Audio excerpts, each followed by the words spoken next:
Hello friend, आप सभी का मोस्ट वेलकम है हमारे इस GK channel Rajneesh GK club YouTube channel में।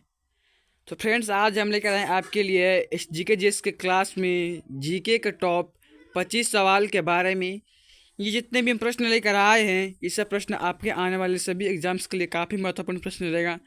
तो आप इस वीडियो को शुरू से लगाकर पूरा अंत तक देखिएगा। अगर आप इस चैनल पर नए होंगे तो रजनीश जी का क्लब यूट्यूब चैनल को सब्सक्राइब करके बेल आइकन को ऑल पर प्रेस कर दीजिएगा। तो चलिए दोस्तों, अब हम लोग वीडियो को शुरू करते हैं बिना किसी देर के हुए। तो दोस्तों, आपके सामने पहला प्रश्न दिया है कि सिंधु घाटी सभ्यता का बंदरगाह कहाँ पर था।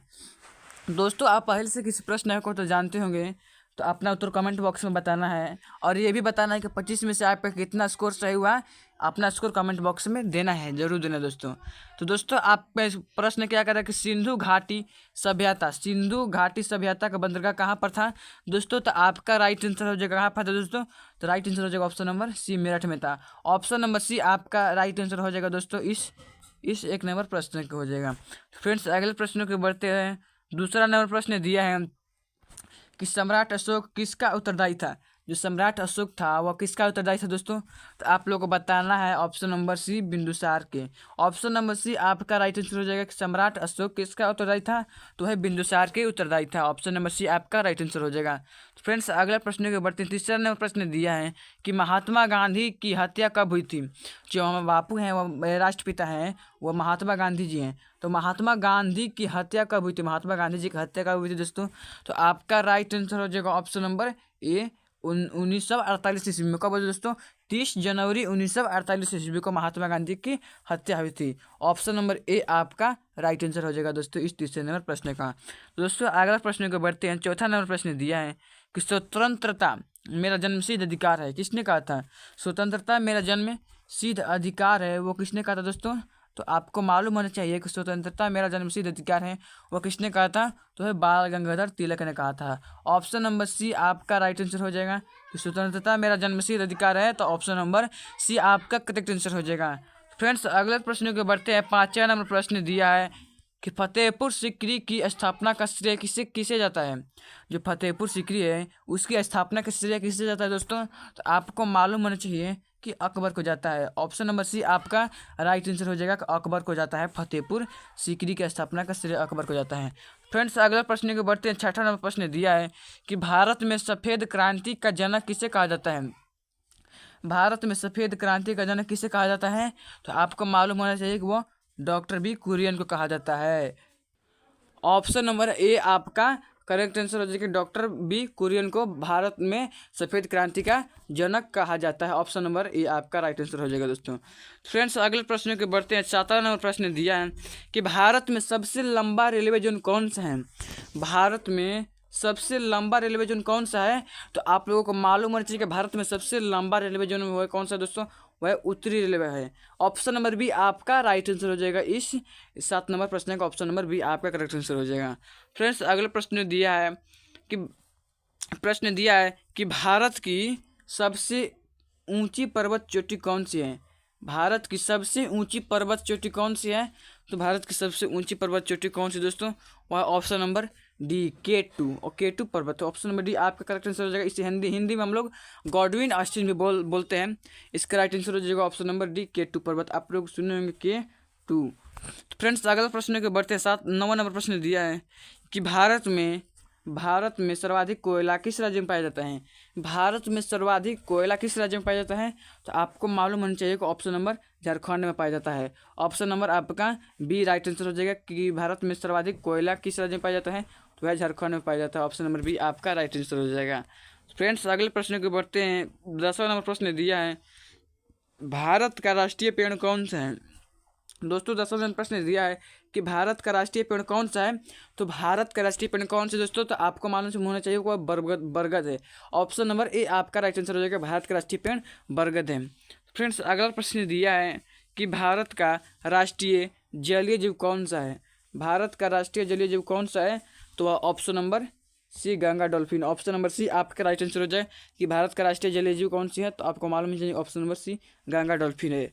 फ्रेंड्स, अगले प्रश्नों के बढ़ते हैं। 12 नंबर प्रश्न दिया है कि भारत के राष्ट्रीय झंडा भारत के राष्ट्रीय झंडा की लंबाई और चौड़ाई का अनुपात कितना होता है। यानी कि भारत का राष्ट्रीय झंडा जो है उसकी लंबाई और चौड़ाई का अनुपात कितना है, तो वो लंबाई और चौड़ाई का अनुपात 3:2 है। ऑप्शन नंबर बी आपका राइट आंसर हो जाएगा कि भारत के झंडे की लंबाई और चौड़ाई का अनुपात 3:2 है, आपको मालूम होना चाहिए। फ्रेंड्स अगला प्रश्न के बढ़ते 13 नंबर प्रश्न दिया है कि मछली किसकी सहायता से सांस लेती है। जो मछली जीव है वो किसकी सहायता से सांस लेती है, तो वह किसकी सहायता से सांस लेती है दोस्तों, तो है ऑप्शन नंबर डी गलफड़े की सहायता से सांस लेती है। और हम लोग मानव फेफड़ा की सहायता से सांस लेते हैं, लेकिन यहाँ पर उत्तर दिया मछली किसकी सहायता से सांस लेती है, तो है गलफड़े की सहायता से सांस लेती है। ऑप्शन नंबर डी आपका राइट आंसर हो जाएगा। तो फ्रेंड्स अगले प्रश्न की बढ़ते हैं। अगला प्रश्न दिया है कि भारत में सबसे पहले सूर्य किस राज्य में निकलता है। भारत में सबसे पहले सूर्य किस राज्य में निकलता है, तो आपका राइट आंसर हो जाएगा option number B Arunachal Pradesh में। भारत में सबसे पहले सूर्य किस राज्य में निकलता है, तो अरुणाचल प्रदेश में निकलता है। ऑप्शन नंबर बी आपका राइट आंसर हो जाएगा इस 14 नंबर प्रश्न का। ऑप्शन नंबर बी आपका करेक्ट आंसर हो जाएगा। फ्रेंड्स आपके सामने अगला प्रश्न दिया है कि भारत का राष्ट्रगान किसने लिखा था।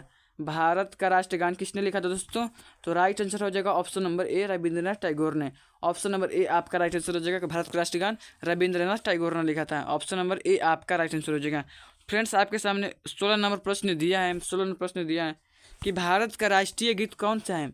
भारत का राष्ट्रीय गीत कौन सा है, तो आपका उत्तर हो जाएगा ऑप्शन नंबर सी वंदे मातरम है। ऑप्शन नंबर सी वंदे मातरम भारत का राष्ट्रीय गीत है। और भारत का राष्ट्रीय गान जो है वो है जन गण मन। भारत का राष्ट्रीय गान जन गण मन और भारत का राष्ट्रीय गीत वो है वंदे मातरम, आपको मालूम होना चाहिए। फ्रेंड्स अगले प्रश्न के बढ़ते हैं। 17 नंबर प्रश्न दिया है कि कौन सा विटामिन आंवले में प्रचुर मात्रा में मिलता है। प्रचार नहीं रहेगा दोस्तों, यहाँ पर प्रचुर कर दीजिएगा, प्रचुर मात्रा में। कौन सा विटामिन आंवले में प्रचुर मात्रा में मिलता है, तो राइट आंसर हो जाएगा option number C vitamin C. इस 17 नंबर प्रश्न का उत्तर हो जाएगा option number B vitamin C. कौन सा विटामिन आंवले में प्रचुर मात्रा में मिलता है, तो वह विटामिन सी आपका उत्तर हो जाएगा। तो फ्रेंड्स आपके सामने 18 नंबर प्रश्न दिया है कि सिखों का प्रमुख त्यौहार कौन सा है। सिखों का प्रमुख त्यौहार कौन सा है दोस्तों, तो आपको मालूम होना चाहिए सिखों का प्रमुख त्यौहार वो है ऑप्शन नंबर ए बैसाखी है। ऑप्शन नंबर ए आपका राइट आंसर हो जाएगा इस 18 नंबर प्रश्न का। सिखों का प्रमुख त्यौहार वह बैसाखी है, आपको याद रखना है। फ्रेंड्स आपके सामने अगला प्रश्न दिया है कि लौह पुरुष किस महापुरुष को कहा जाता है। दोस्तों 19 नंबर प्रश्न दिया है कि लौह पुरुष किस महापुरुष को कहा जाता है, तो आपको मालूम होना चाहिए लौह पुरुष किस महापुरुष को कहा जाता है, तो राइट आंसर हो जाएगा option number B Sardar Patel. Sardar Patel को लौह पुरुष कहा जाता है। ऑप्शन नंबर बी आपका राइट आंसर हो जाएगा। फ्रेंड्स आपके सामने 20 नंबर प्रश्न दिया है कि टेलीफोन का आविष्कार किसने किया था। दोस्तों 20 नंबर प्रश्न दिया है कि टेलीफोन का आविष्कार किसने किया था। टेलीफोन का आविष्कार अलेक्जेंडर ग्राहम बेल ने किया था। ऑप्शन नंबर डी आपका राइट आंसर हो जाएगा कि टेलीफोन का आविष्कार अलेक्जेंडर ग्राहम बेल ने किया था। और पेन का आविष्कार किसने किया था दोस्तों, तो उससे आप लोग कमेंट बॉक्स में बताने कि पेन का आविष्कार कलम का आविष्कार किसने किया था। तो फ्रेंड्स आपके सामने 21 नंबर प्रश्न दिया है कि पुलवामा हमला कब हुआ था। पुलवामा जो हमला है भारत में वो कब हुआ था दोस्तों, तो आपको मालूम होना चाहिए कि पुलवामा हमला कब हुआ था। तो इस 21 नंबर प्रश्न का उत्तर हो जाएगा ऑप्शन नंबर बी 21 अप्रैल 2019 को हुआ था। पुलवामा हमला 21 अप्रैल 2019 ईस्वी को हुआ था। ऑप्शन नंबर बी आपका राइट आंसर हो जाएगा इस 21 नंबर प्रश्न का उत्तर होगा। दोस्तों आपको याद रखना चाहिए। तो दोस्तों आपके सामने 22 नंबर प्रश्न दिया है कि उत्तर प्रदेश का कौन सा नगर ताला उद्योग के लिए प्रसिद्ध है। दोस्तों प्रश्न कह रहा है कि उत्तर प्रदेश का कौन सा नगर ताला उद्योग के लिए प्रसिद्ध है, तो वो कौन सा नगर है दोस्तों, तो आपको मालूम चाहिए वो कौन सा नगर, तो वह अलीगढ़ नगर है। उत्तर प्रदेश का जो अलीगढ़ नगर है वह ताला उद्योग के लिए प्रसिद्ध है, आपको याद रखना है।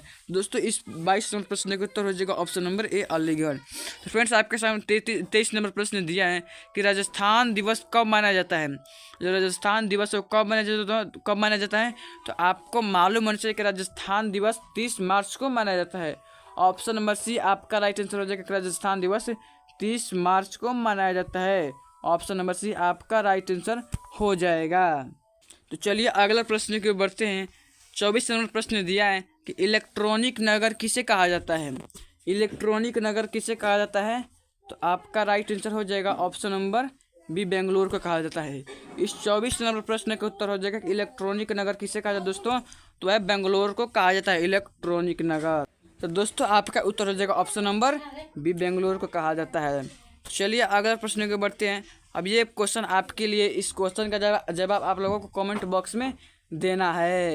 ये आपके लिए एक प्रकार का टेस्ट रहेगा। देखते हैं इस टेस्ट का जवाब कितने लोग कमेंट बॉक्स में दे पाते हैं। तो दोस्तों टेस्ट क्या कर रहा है कि 7 टापुओं का शहर किसे कहा जाता है, 7 टापुओं का शहर किसे कहा जाता है। यहाँ पर देख लेते हैं, ऑप्शन दिया है, ऑप्शन नंबर ए दिया है Cochin, option number B Mumbai, option number C Delhi, option number D Kolkata. दोस्तों इन चारों ऑप्शन में से कोई एक ऑप्शन को चुनकर आप लोगों को कमेंट बॉक्स में अपना उत्तर देना है। ये आपके लिए कमेंट क्वेश्चन रहेगा, इस कमेंट बॉक्स में अपना उत्तर देना है। तो चलिए दोस्तों आज इतना ही। अगर हमारी वीडियो अच्छी लगी हो तो कृपया लाइक करना ना भूलिएगा। अगर चैनल पर नए होंगे तो चैनल को सब्सक्राइब कर लीजिएगा, ताकि इसी प्रकार का और भी वीडियो आपके तक नोटिफिकेशन पहुंचेगा। तो चलिए मिलते हैं अगले वीडियो में, तब तक के लिए जय हिंद, धन्यवाद।